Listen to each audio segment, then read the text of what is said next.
Hi, listeners. Welcome back. Thank you for once again tuning in to join me for the next episode from the Lessons from the Playroom podcast. I have with me another amazing guest. She's been on here before. She is a dear friend of mine. She is beloved in our play therapy community at large. I have Clair Mellenthin with me today. If you have not listened already to the last, actually, Claire, I think you and I've done more than one episode in here because we did one on attachment center play therapy, and then we also did one on parents. Maybe we did another one. So all I'd say, listeners, go back and listen to the past episodes with Claire.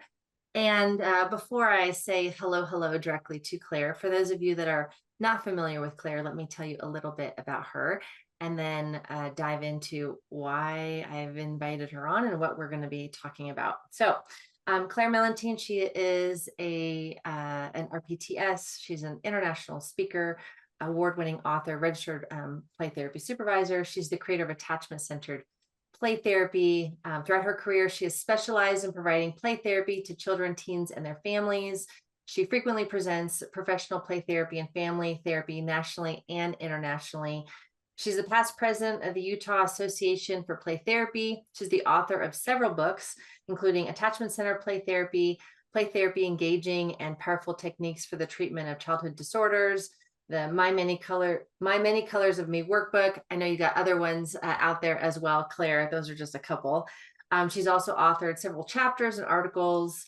She frequently appears on local and national television and radio as an expert on children and family issues, and is soon to be starting a new position. Claire, will you let us know where you're going to be starting?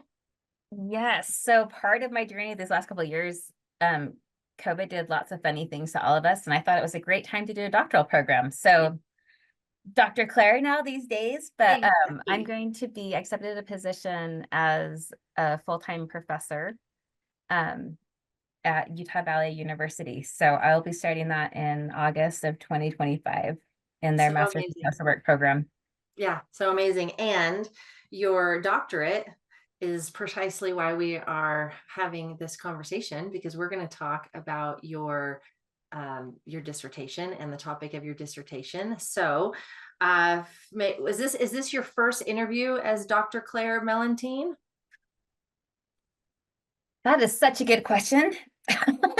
maybe not, but maybe. So we'll go with it. Yeah, it is. We're gonna go with it. So here's our topic, everyone. And Claire, I just want to say, even before I announce the topic, thank you for doing research on this topic, because this topic is so important for all of us in the field.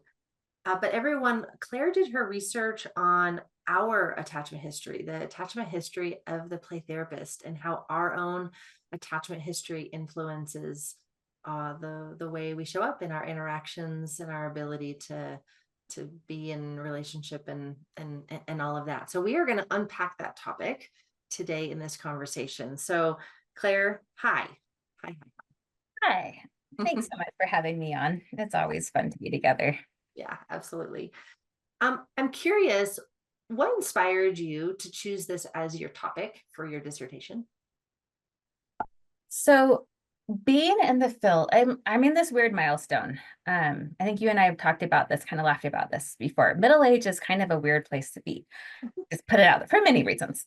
But I've been doing this longer in my life now than I haven't been, which is kind of an interesting way to be thinking about the work that we do, and like how all of a sudden you can be in the field for 25 years and it's like you started yesterday.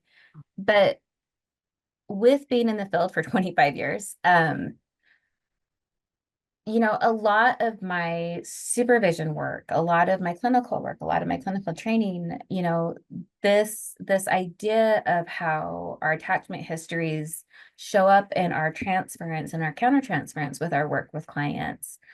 You know, as a supervisor, I see this every single day. And it's been something that, you know, I tend to practice from a more psychodynamic perspective, because that's where my home is, my theoretical orientation. And it's also where my training, took place in graduate school. My program was very psychodynamic. And so talking about, in supervision, more than just what's happening, in the case, but really looking at like what's coming up for you in this. That's some of my favorite work to do as a supervisor. And this is where you start seeing this a lot, right? Of like, oh, I don't want to work with parents, like, or this mom reminds me of my mom. And all of a sudden feel like a 5-year-old again. Like, what the heck is happening here? And these conversations over the years, it was something that I really wanted to bring attention to. And it's never been looked at. My study is the very first study that has addressed any of this stuff in the field of play therapy. And really, in the last few years, the person of the therapist work, just generally looking at how clinicians' attachment histories influences us. This is brand new stuff that we're finally talking about in research, that we're finally looking at in academics and academia. And this is something that, for those of us who have been clinical supervisors, we know this stuff happens all the time. But it's kind of like, we don't talk about burnout. We don't like talking about this stuff because it's vulnerable. Yeah.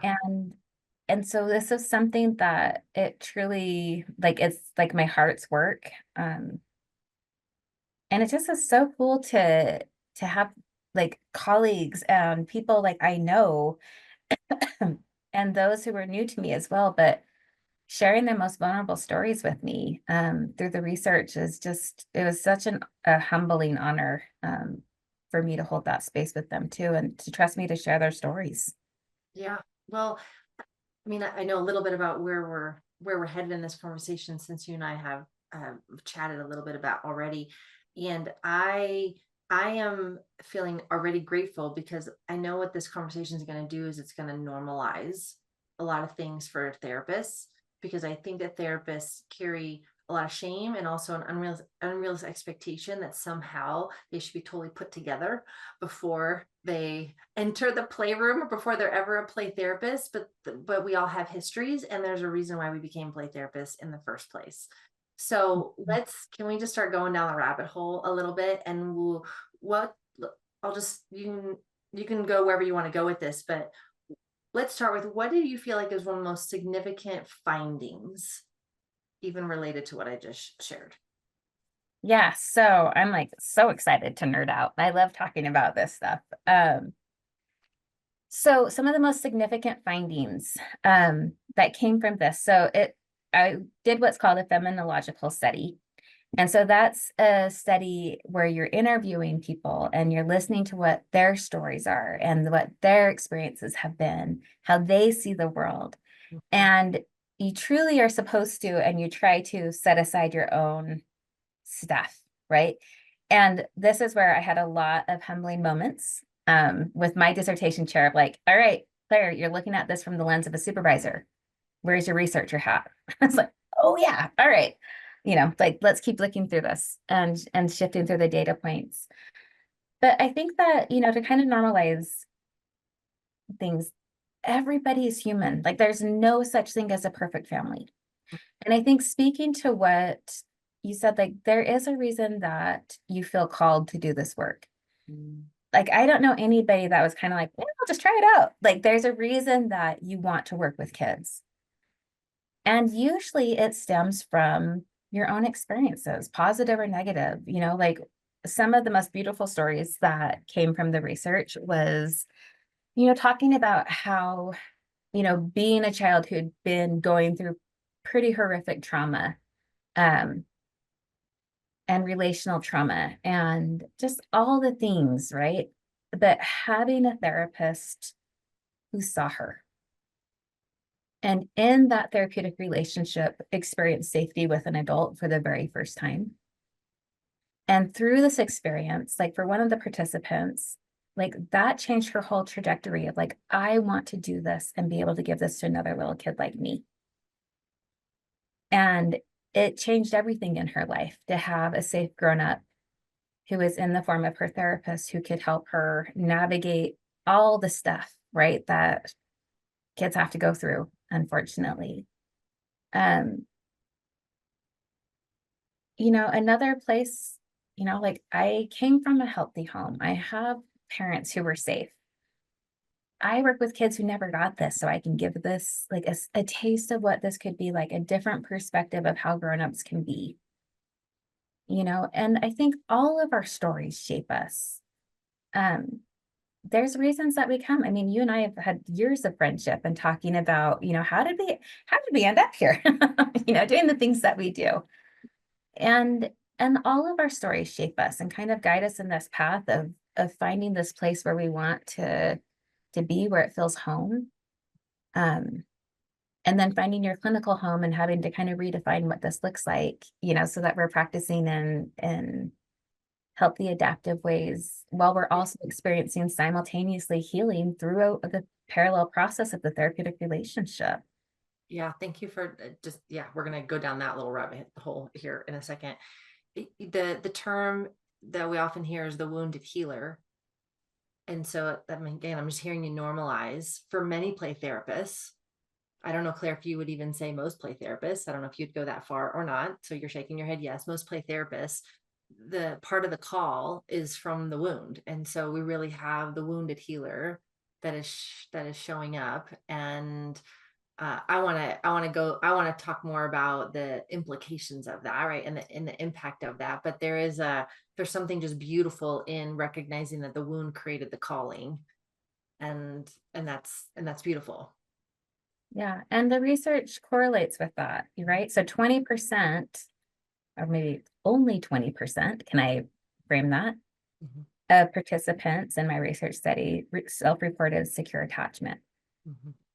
80% of participants reported the opposite, where they grew up in homes that were not safe, that were not protected, that were not nurtured, that were not given the tools that they needed and wanted so desperately, let alone the safety and security of attachment within that.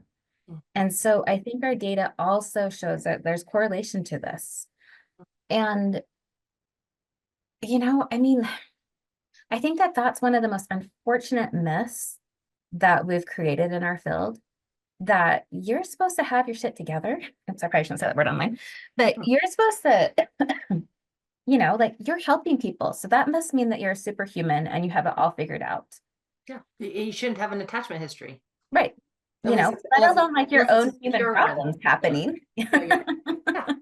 But none of us are exempt from being human. Mm-hmm. And I think, one of the things that I found over the years, not just through my research, but just, just colloquially, if I can say that word, through the years, is we've all had stuff happen. None of us are exempt from trauma. None of us are exempt from hurt. None of us are exempt from messing up. None of us are exempt from being human. And yet we've set this expectation that you're not supposed to have marital problems. You're not supposed to, you're not supposed to struggle in parenting if you're a child therapist. Your kids are supposed to be perfect, right? And of course ours are, right? I say that very, right. very Claire, you and I are the exception to this conversation. Totally, right. Totally. Absolutely. Yes. Listeners, not true. Not true. No, very, very human homes happening. Very human homes. But I think what makes a difference though is doing your own work, first of all. Mm-hmm. Like everyone knows that that's like my soapbox of like, we've got to buy what we sell, right? I cannot begin to tell you how grateful I am for the therapists I've had in my adult life. And, I'll just be candid and sharing. One of the reasons I decided I wanted to work with kids is because I didn't have a good experience in adolescent with a therapist. That was me too. Yeah. And I was like, I don't want another kid to have to go through this. So I'm going to fix the system. That was mine. That was mine. I remember sitting in front of my therapist thinking, you've got to be kidding me. Mm-hmm. Yes. Right. Yeah. And, not to like, for somebody listening, I'm like, oh, great. I this. But I think we have the ethical mandate and responsibility to make sure that we are buying what we sell, that we do work through our stuff as they come up, and I think that like, that's where that relationship with a supervisor and with a mentor, like man, like it doesn't matter how long you've been in the field, we still need that. Like I'm And so that, grateful for the people that I can call and be like, can I dump and sort with you? Because I am stuck. I am lost. I'm so triggered, right? Like, I mean, all of us experience this. It doesn't matter how long you've been doing the work, like you're still going to be human in it. yeah, the thing that before we got on here that you talked about that really caught my attention too was even beyond or in addition to a mentor or a supervisor, but that community also came up strongly in the research, that the feeling of community. Will you talk about that too, that how significant that is? Yes. So some of the most beautiful themes came up in the research as we're talking about, exploring like the different. And so everybody that was in my study is a registered play therapist with varying degrees of experience, varying degrees of, practice, life, all that kind of stuff, right? But you needed to be a registered play therapist and you needed to be practicing family therapy to as the qualifiers. And and that was interesting talking and about people's perspective of what is family therapy. And there's a big shift in perspectives of what that looks like, first of all, which is okay. So much of this depends on what your training is. But through all the stories, the core theme of the research that came out was the importance of earned security throughout the lifespan. So, what earned security is finding someone, like I love how Bowlby phrases this, but finding someone better able to take on the world, first of all. Like that's like the core of an attachment figure. But earned security is when you find this in relationship outside of the parent-child dyad. And we need this for our own healing across the lifespan. And so finding someone better able to cope with the world, you know, I oftentimes talk about like we need our little birthday candles and we go through life collecting our birthday candles. And this is what earned security is.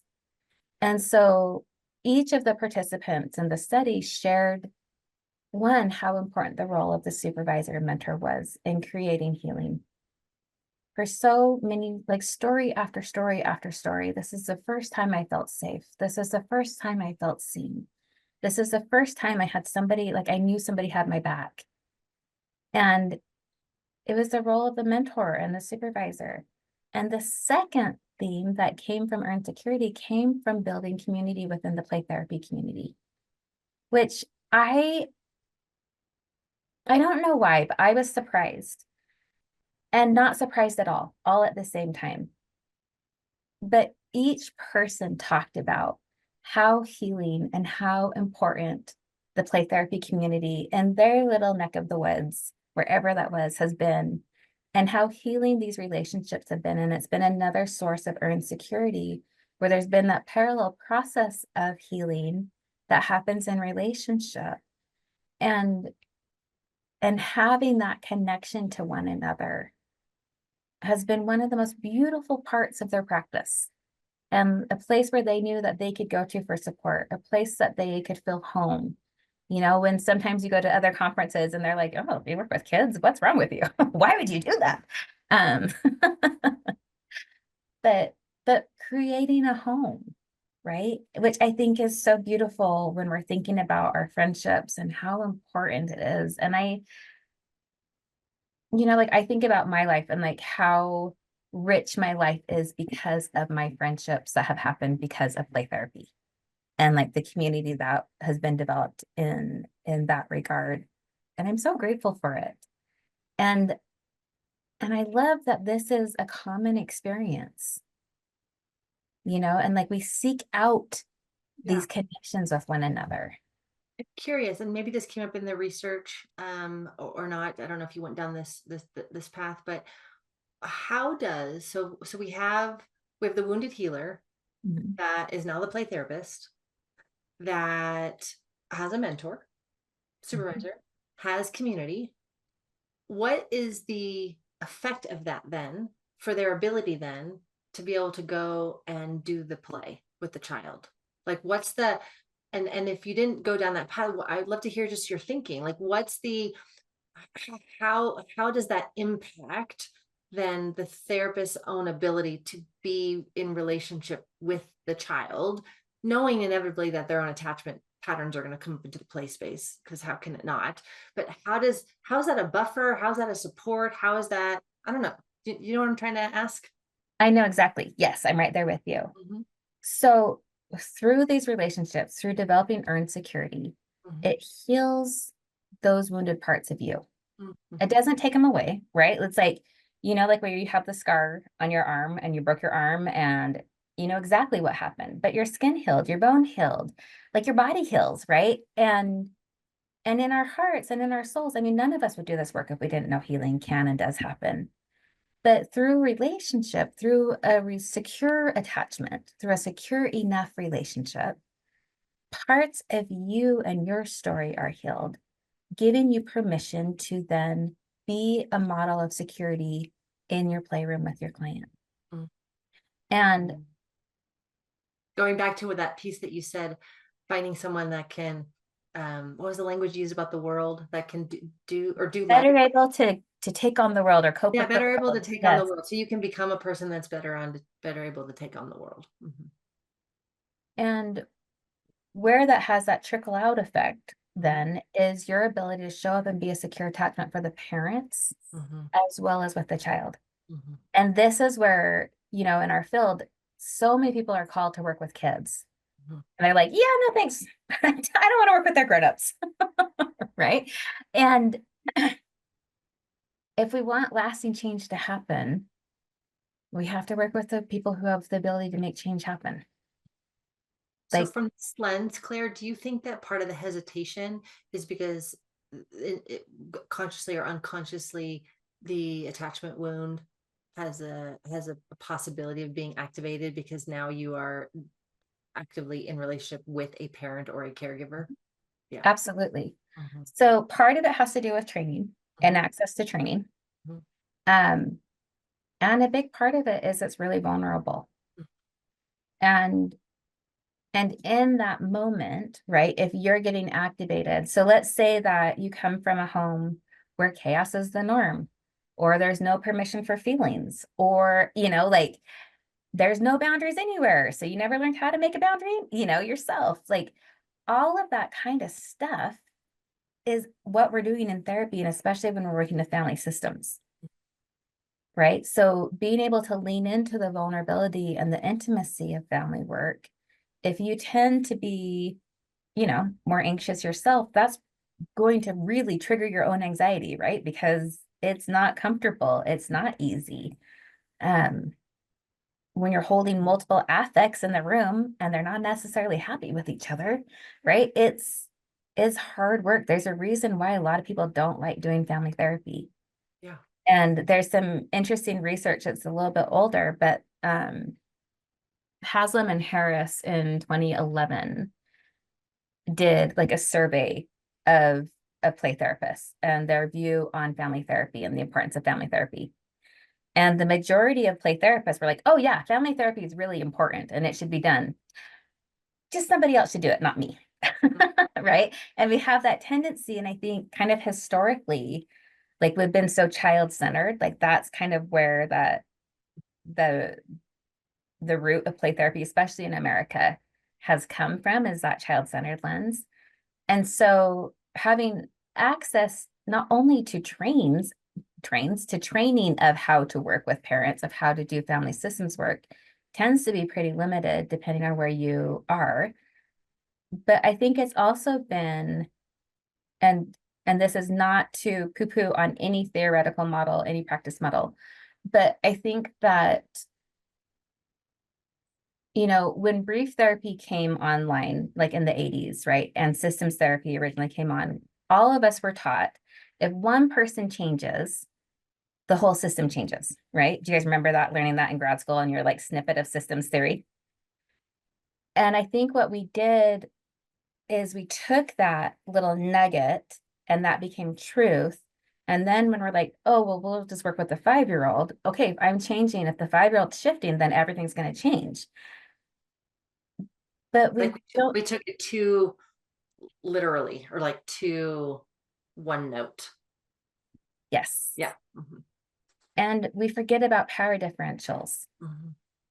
you know, when we're doing that and when we have that idea, because a 5-year-old has no power to make changes in their system. They don't have any power over anything. They don't have power over if they have some place to sleep. They don't have power over if they have clothes to wear. They don't have power over if mom and partner are fighting. They don't have power over if grandpa disappeared. Like, they have no power over anything. And yet, you know, I think we've unintentionally and maybe not even thinking about what an unrealistic burden of responsibility is that is to give to a young child of like, okay, you be the change maker in here.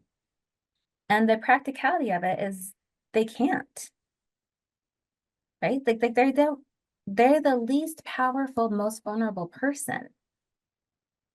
And so when, you know, we begin to think about power differentials, let alone legacy burdens, let alone, you know, all these areas of intersectionality that impact families and impact relationships and impact attachment and impact a sense of even having the ability to make change, like, right? Or being totally helpless to whatever winds are blowing. I think that like that's the part where training absolutely is so important. And you know, that was one of like the discouraging parts of some of the research that came up too is, you know, in marriage and family therapy programs, you know, family therapy is in the title. There are 13 programs that offer play therapy out of Wow. all of the accredited programs in the US. There's 13 programs that have a play therapy class, Mm. Mm. and that's a play therapy class. A class. A A class. class, A a class. class. A class.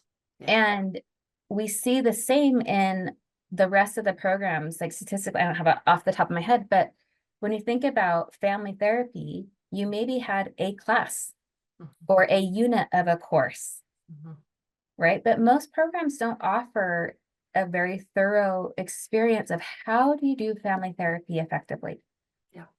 let alone understand why you're doing what you're doing in it, let alone then bringing in the play therapy slant of like, oh, I'm supposed to do this with little kids and adults, right? Like, Well, you're almost describing like both sides are missing. You know, in yeah, family programs, they're missing a understanding of the play aspect and how to work therapeutically from a play-based perspective. But then if you go into play therapy training, they're missing also then the piece around, hold on a second, there's the systems work and how do you be a systems thinker versus a, you know, just the child. And how do we, so both of them are missing a piece is what I'm hearing you say. yeah, it's Mhm. a really unfortunate, a Yes, yes. really unfortunate Well, thing. so let me tie some different thoughts that are coming up from this conversation. One is you're speaking to, okay, so there is there is this understanding and this beautiful awareness that came up from the research that look, there are helpful things that we can do. The research shows it that can support us with healing through our own attachment injuries. And that has huge implication for us in the playroom. Like that's number one.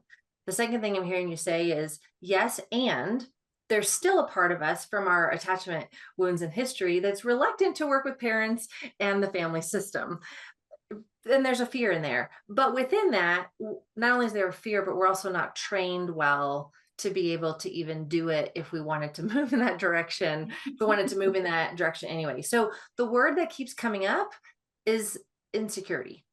So now we have a play therapist that has their own history that they feel vulnerable with, that is working relationally with the child or the family or not, and then will you just speak to that? I'm just hearing vulnerable insecurity, and will you speak to that? Yes, because Mhm. that is one thing that showed up a lot too, is all these things are true. Like there's a lack of access to training, there's a lack of access to resources, there's a lack of, excuse me, you know, security in life. Mhm. And one of the things that, you know, story after story also showed is when you feel powerless, it's easy to go into helpless mode. We all know that. And all of us as humans do go into that, right? Mhm. But then if you want to stop feeling hopeless, you finally figure out a way to do something about it. And so each of them also talked about, some are kind of forced into family therapy training, right? Because it's part of the job. And so you have to go to this training and face your fears.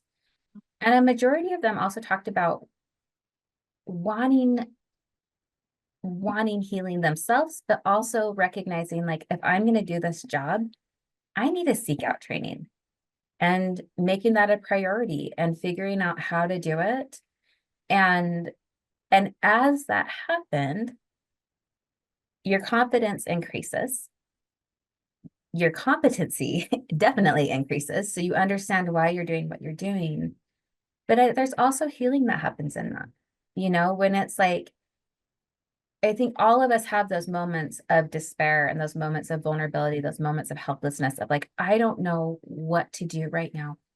Yeah. I don't know where my lifelines are. I feel like I'm drowning. I'm so overwhelmed with my caseload. Like, what do I do? Right. And we hear this in supervision all the time. And, it's like kind of Fred Rogers, right? Like, you look for the helpers, you look for your lifelines. Okay, where do you have a spark? Start with one thing at a time, one training at a time, one theory at a time. And over time, you add to your knowledge base. But I think like where that kind of frenzied, like helplessness feeling can actually be enhanced is when people are doing like whack-a-mole trainings and like taking like 20 different trainings in a month and not getting anything from them because they're so overwhelmed still. But it's like slowing it down and giving yourself permission for it to be a process, just like with anything else. Well, you have to integrate. Like, Yes. it takes time to integrate whatever whatever the training is, whatever theory we're chewing on. Uh, I I think sometimes moving from one to one to one, like to the next one to the next one, it really is just that I'm trying to feel confident. I'm trying to scratch the itch. I'm trying, yet it's not, the answer is not finding another one. It's to go deeper into the experience, to integrate what we already are learning. And then when we feel called, if we really do need to go find something else, then we go and find something else. Yeah. Yeah. Mm-hmm. And when therapists gave themselves permission to get consistent, solid training in different models of family work, I mean, people are doing all sorts of different kinds of family work. I think that that's also where that confidence Mm-hmm. and like comfort with working with chaos was simultaneously being healed in their work with chaos and helping families. Yeah. And one of the most beautiful stories, one of the participants shared that I just think is like, this is why we do what we do, my friends. But she talked about this session that she had where she was doing a therapy session with a mom and a child. And like the mom, like, had to get out of her comfort zone and get on the floor and do like the play with the child. And, she shared that as the session ended, the mom just started crying and she's like, oh no, what did I do at first? But in processing with the mom shared, like, I didn't know parents could do this. Yeah. Nobody ever got on the floor and played with me, Yeah. and it's like, you just never, I can think of like with sharing that, it's like, there's so many legacy burdens that we hold and these intergenerational transmission of Yeah. trauma, of attachment, of expectations, of, all the things that each of us hold in our hearts. But I think that like we miss them and we miss the chance to do some of this healing work if we're avoiding it at all costs. And there's the assumption that the therapist should know. Yeah. But the therapist is healing also. Yep. Yeah, absolutely. Claire, where can people actually read your dissertation? That's just popping into my head. Is it out yet? It is. Okay. It's out on ProQuest. Okay. What is I'll send you the link. beautiful, beautiful, out on And ProQuest. you can post it If on you were there. going to do a search, what's the actual title of the dissertation? So it is called Exploring Lived Experiences, the Role of Attachment History in Registered Play Therapist Practice of Family-Based Play Therapy. Awesome. Cool. Because I could imagine listeners would love to go and read more of the details. And this is such great knowledge for supervisors, Yeah. supervisors to impart to their supervisees, for other trainers in the field to be able to pull some research and data from, to be able to, speak to some of these processes. So thank you for making that. Well, just back to what I said, thank you for having the vision to even research this, and for being the first one to look at this really important topic. It's so significant. Thanks. Yeah. It's been fun. Mhm. It's like the hardest thing I've ever done. I'm not gonna lie, doing this work. But this part of it, like it's fun. And I think that, for supervisors, like our lived experiences shape how we supervise. Totally. Like that's kind of like my next What's your next one? little nugget that I think I'll be doing some work on in the university thing. But like that part of, as a supervisor, being aware of like not only how important it is to help mold and train the next generation, like we love to do, that's why we do supervision work, but how our own attachment styles show up in our ability to connect too. I mean, it's everywhere. It's everywhere. It's everywhere. The big overarching message through this, and it's almost like the call to action that I'm hearing, is if we do not, so listeners, I'm speaking to us here, if we do not have someone where we have the ability to have earned security with, we don't have an ongoing relationship with someone, that is crucial. Go find that person, go find the mentor, go find the supervisor, start the journey of creating that earned security. I'm hearing that as a significant call to action.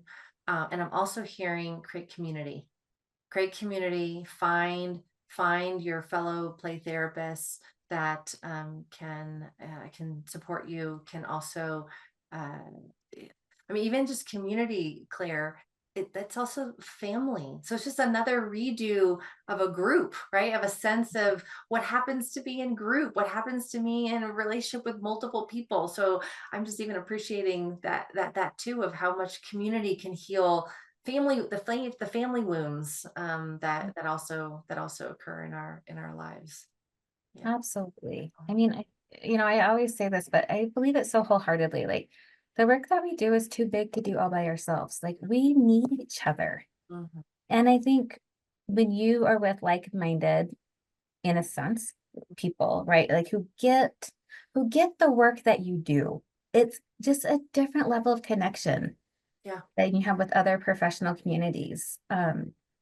Because I think the work that we do is unique, and there's like a sacredness to it, of like entering into that child's world and allowing that to be the driver. Like no other type of work does what we do. Yeah. It's so significant. Claire, any last message before I give you a message? Any last message for our listeners? Yeah. It's never too late to do your own healing. Uh-huh.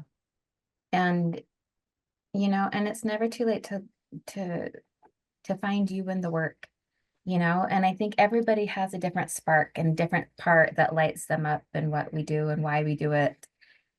And I think just honoring like what that is for you is so important, because that's going to help you show up authentically, which that's a big part of being able to build attachment, is showing up as your authentic self in the moment, in the relationship, in the room. And and I think that there's just always just that huge beacon of hope that is lit. Like healing can and does happen. Yeah. And remembering that that's true for us just as much as it's true for the people that you work with, I think is such a gift to give to yourself. Just takes one. Yep. Takes that one. So thank you, Claire, very much for this conversation. And my message to you was, thank you for being part of my Earned Security Network. That means so much to me. Right back at you. I can't imagine doing this without you. Yeah. We've had some phone calls. Lots of phone calls. Lots of phone calls. Yes. Yeah. Beautiful. So listeners, sending you a big hug. Whatever your history is, it's a part of you, and there's a responsibility we have to look at it and to do our work with it so that we can be that earned security person for our clients. Take care of yourselves. You're the most important toy in the playroom. Until next time, everyone.